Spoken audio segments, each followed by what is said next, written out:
उन्हाळ्याची सुट्टी पडली की मामाच्या गावाला जाऊया अशी परिस्थिती सर्वांच्याच घरची।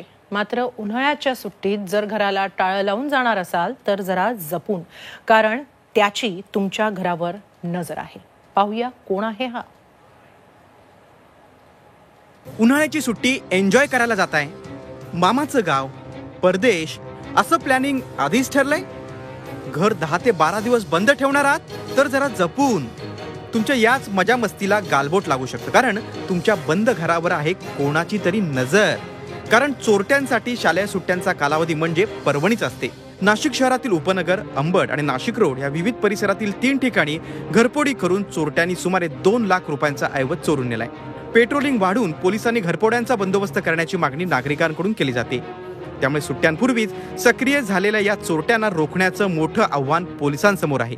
आता उन्हाळ्यात कशा मुलांना सुट्ट्या लागतं वगैरे, मग लोक गावाकडे जातात, घरी कोणी नसतं, मग दुपारी दिवसा रात्री जास्त घर फोडतात सिटीमध्ये घरी कोणी नसल्यावर। त्यामुळे पोलिसांनी व्यवस्थित त्यांच्याकडे लक्ष दिलं पाहिजे। पोलिसांनी आपली जबाबदारी निभावली पाहिजे, सुरक्षा वाढवली पाहिजे। पोलीस पथक वारंवार गली गलीमध्ये चक्रा मारायला पाहिजे त्यांनी, आणि पब्लिकनी सपोर्ट केला पाहिजे पोलिसांना।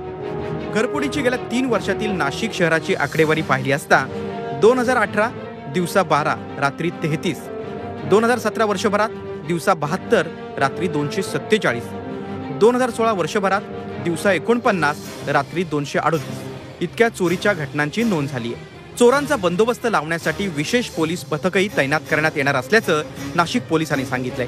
मात्र त्याचबरोबर सुट्ट्यांमध्ये गावी जाणाऱ्या नागरिकांनीही आपला शेजारी खरा पहारेकरी या न्यायानं शेजाऱ्यांना सांगून जावं असं आवाहन पोलिसांनी केलंय। घरफोडी आहे त्याच्यात थोडासा प्रमाण वाढलेलं आहे ते आपण, कारण ह्या 2-3 महिन्यामध्ये ज्यावेळेस ऊनचे सुरू होतात त्यावेळेस थोडासा प्रमाण हे वाढतो, आणि त्याच्या कंट्रोल करण्यासाठी आमची मीटिंग आजही झालेली आहे। तर सर्वांना सक्त सूचना दिलेली आहे की तुम्ही पेट्रोलिंगमध्ये हे कव्हर करा, आणि सर्वांनी त्याची काळजी घेतली पाहिजे। पोलिसांबरोबरच जर नागरिकांनीही जबाबदारीने वागलं तर चोरावर नक्कीच आपल्यालाही शिरजोर होता येईल। किरण Tajane, Zee media, Nashik. Zee 24 तास रहा एक पाऊल पुढे।